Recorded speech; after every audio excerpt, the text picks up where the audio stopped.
చరిత్ర మూలాల మీద దాడి జరిగింది, అస్తిత్వం మీద దాడి జరిగింది, రాజకీయాల మీద దాడి జరిగింది. మన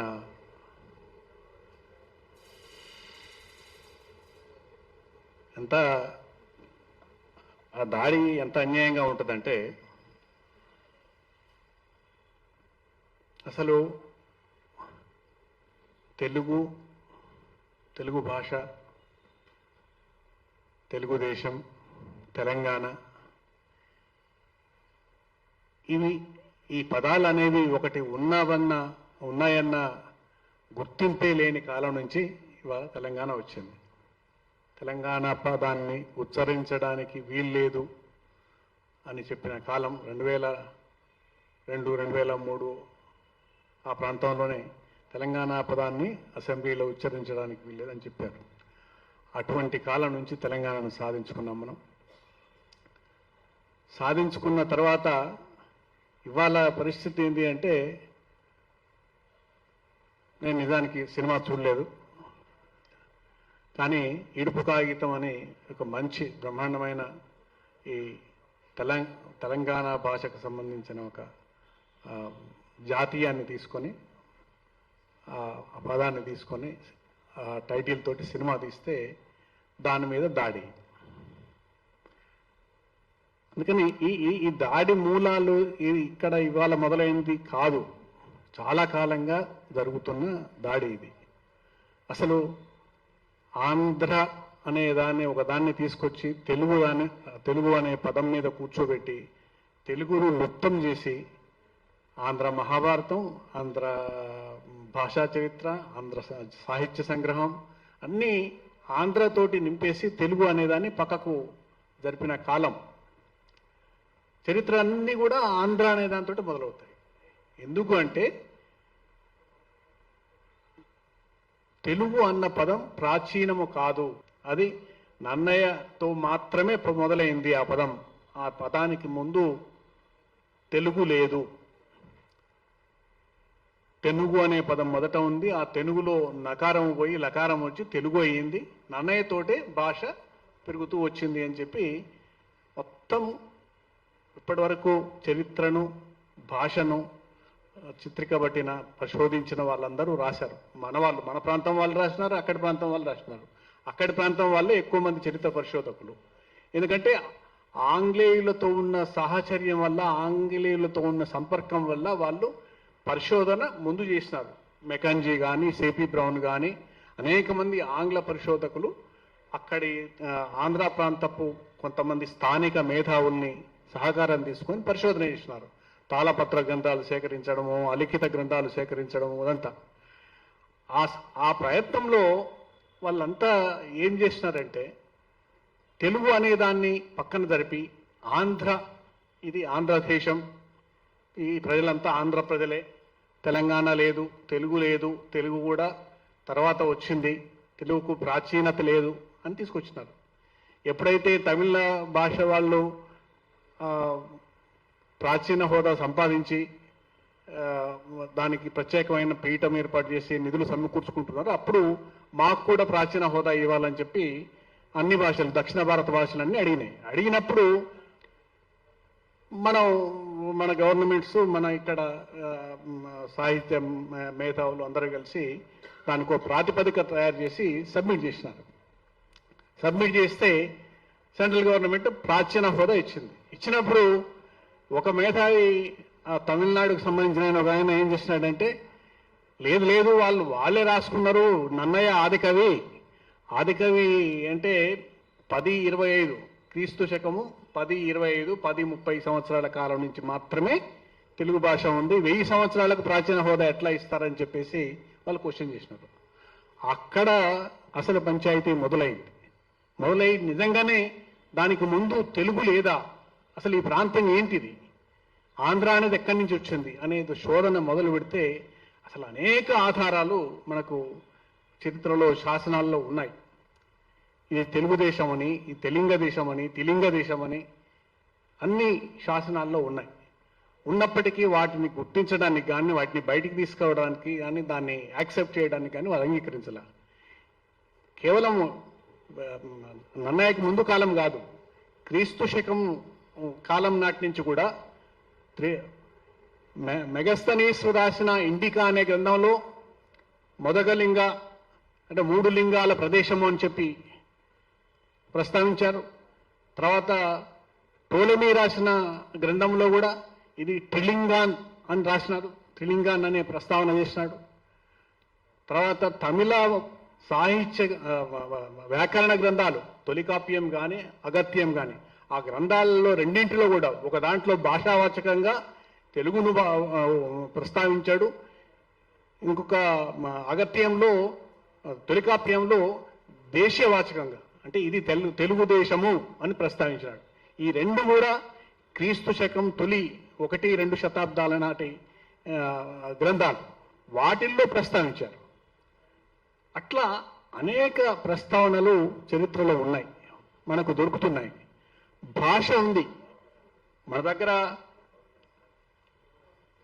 కడప జిల్లా కమలాపురంలో దొరికిన తొలి శాసనంలో తెలుగు భాషనే ఉంది.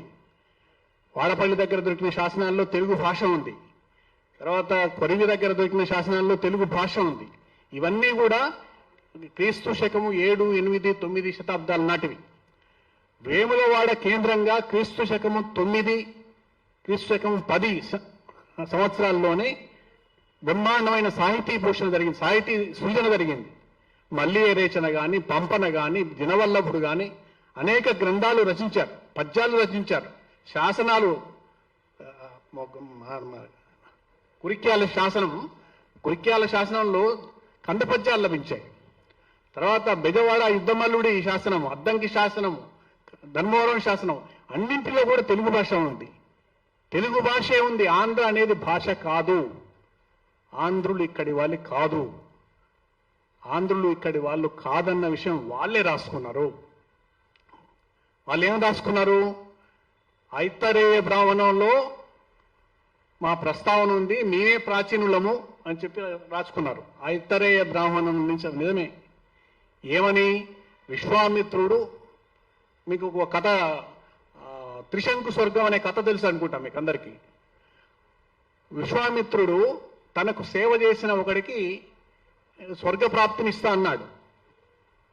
దేవతల దగ్గరికి పంపించినాడు. స్వర్గానికి పంపిస్తే దేవతలు వీడు శూద్రుడిని మా స్వర్గానికి రానియమని చెప్పేసి ఆ స్వర్గం నుంచి తోసేస్తే వాడు మొత్తుకున్నాడు, విశ్వామిత్రునికి మొరపెట్టుకున్నాడు, అయ్యా నన్ను ఇక్కడి నుంచి తోసేస్తున్నారు అంటే ఆయన మధ్యలో ఇంకొక స్వర్గాన్ని సృష్టించి నువ్వు అక్కడే ఉండు అని చెప్పేసి స్వర్గాన్ని సృష్టించి అక్కడ కూర్చోబెట్టాడు ఆయన.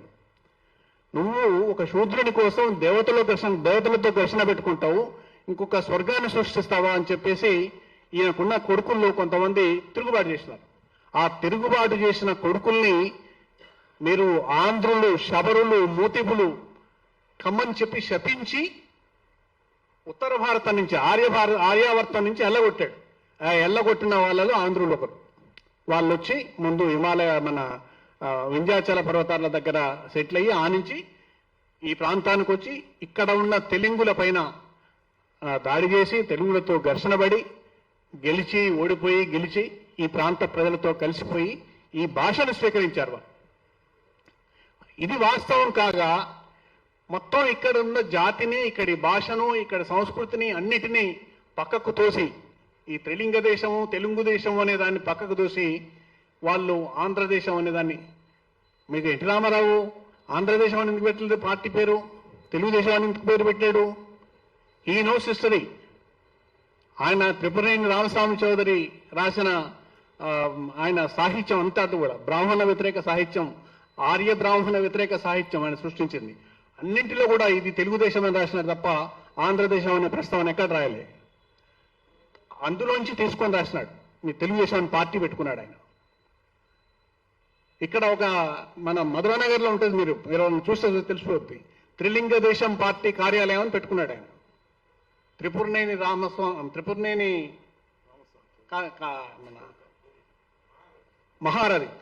మహారథి గారు త్రిలింగ దేశం పార్టీ అని పెట్టుకున్నాడు. కృష్ణాదేవాడు ఆయన మరి ఎందుకు పెట్టుకున్నాడంటే కృష్ణా, గోదావరి జిల్లాలు ఇవన్నీ త్రిలింగ దేశమే, తెలుగుదేశమే. ఆంధ్రాపదం అనేది చరిత్రలో, శాసనాల్లో ఒకే ఒక సందర్భంలో ప్రస్తావించబడింది. ఆ శాసనం ఏంటంటే మైదవోలు శాసనం.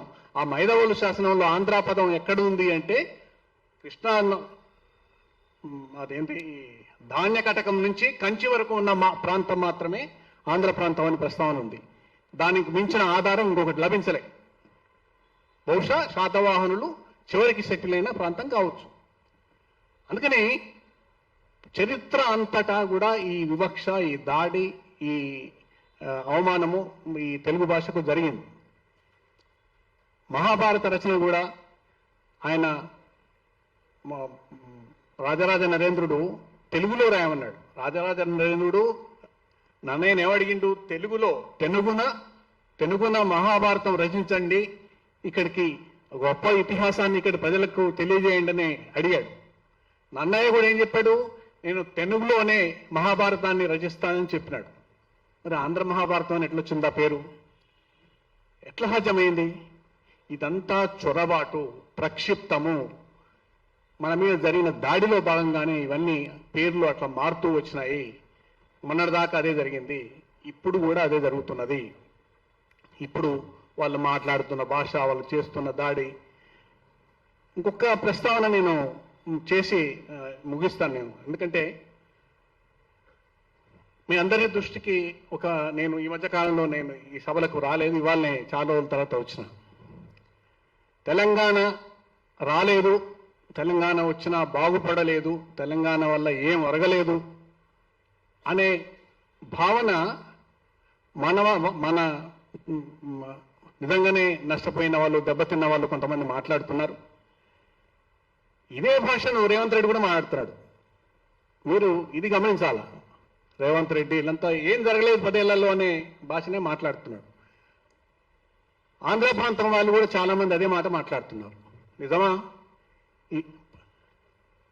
టిఆర్ఎస్ ప్రభుత్వం, టిఆర్ఎస్ నాయకత్వం చేసిన తప్పులు 100 లెక్క పెట్టవచ్చు. ఆ విషయంలో మనకేమీ భిన్నాభిప్రాయం ఉండాల్సిన పని లేదు. కానీ తెలంగాణ వచ్చిన తర్వాత జరిగిన మార్పుని కానీ తెచ్చిన భౌతిక అభివృద్ధి, చాలా మెటీరియల్ డెవలప్మెంట్ అనే దాన్ని మనం విస్మరించవద్దు. తెలంగాణ రావడం వల్ల మనకేం ప్రయోజనం జరగలేదు, తెలంగాణ రాలేదు అనే భాష మనం మాట్లాడితే అది నిజంగానే మన శత్రువులు మాట్లాడే భాష. తెలంగాణ వచ్చి వీళ్ళు ఏడుస్తున్నారు, తెలంగాణ వచ్చిన తర్వాత కూడా ఏడుస్తున్నారు వీళ్ళు, ఏం జరగలేదు అని. నేను ఒక మాట మీరందరూ తర్వాత కూడా చెక్ చేసుకోవచ్చు. దాదాపు 1,50,000 కోట్ల రూపాయల సంపద 10 సంవత్సరాల కాలంలో తెలంగాణ పల్లెలకు పంపిణీ అయ్యింది అన్న వాస్తవాన్ని మీరెవరూ విస్మరించవద్దు. కేవలము రైతు బంధు వల్ల కావచ్చు, ఆసరా పెన్షన్ కావచ్చు, ఏమైనా కావచ్చు. కానీ ఎందుకు ఓడిపోయిందంటే వాళ్ళు చేసిన తప్పుల వల్ల ఓడిపోయింది, యాటిట్యూడ్ వల్ల ఓడిపోయింది, వ్యవహారంలో తీసుకున్న తప్పుడు నిర్ణయాల వల్ల ఓడిపోయింది. కేసీఆర్ ఓడిపోయింది మొన్న కాదు, కేసీఆర్ ఓడిపోయింది 2019లోనే. 2018లో శాసనసభ ఎన్నికల్లో 88 స్థానాలు గెలిచిన కేసీఆర్ 2019 మే వచ్చేటప్పటికి 8 లోక్సభ స్థానాలు ఎందుకు ఓడిపోయాడు? 7 మాసాల్లో 6 మాసాల్లోనే అంత మార్పు ఎందుకు వచ్చిందంటే ఆయన వ్యవహార తీరు నచ్చలేదు. ఆయన మంత్రివర్గాన్ని వేయకపోవడము, అన్డెమోక్రటిక్ బిహేవ్ చేయడము, ఆ తర్వాత వరుసగా ధర్నా చౌక్ మీద, ఆర్టీసీ కార్మికుల మీద ఆయన చేసిన తప్పిదాల వల్ల రేవంత్ రెడ్డి తన గొప్పతనం వల్ల, తన వాక్చాతుర్యం వల్ల గెలలేదు, తన వాచాలత్వం వల్ల గెలవలేదు. కేవలం కేసీఆర్ చేసిన తప్పుల వల్ల రేవంత్ రెడ్డి గెలిచినాడు, వ్యతిరేక ఓటుతోటి రేవంత్ రెడ్డి గెలిచినాడు. అందుకని తెలంగాణ వచ్చి మనం సాధించింది చాలా ఉంది, మనం గెలిచింది చాలా ఉంది. కానీ నిజంగానే చాలా మందికి జరగాల్సిన ప్రయోజనం జరగలేదు. ఇప్పటికీ కూడా ఆంధ్ర ఎస్టాబ్లిష్మెంట్సే ఇక్కడ పెత్తనం చేస్తున్నాయి.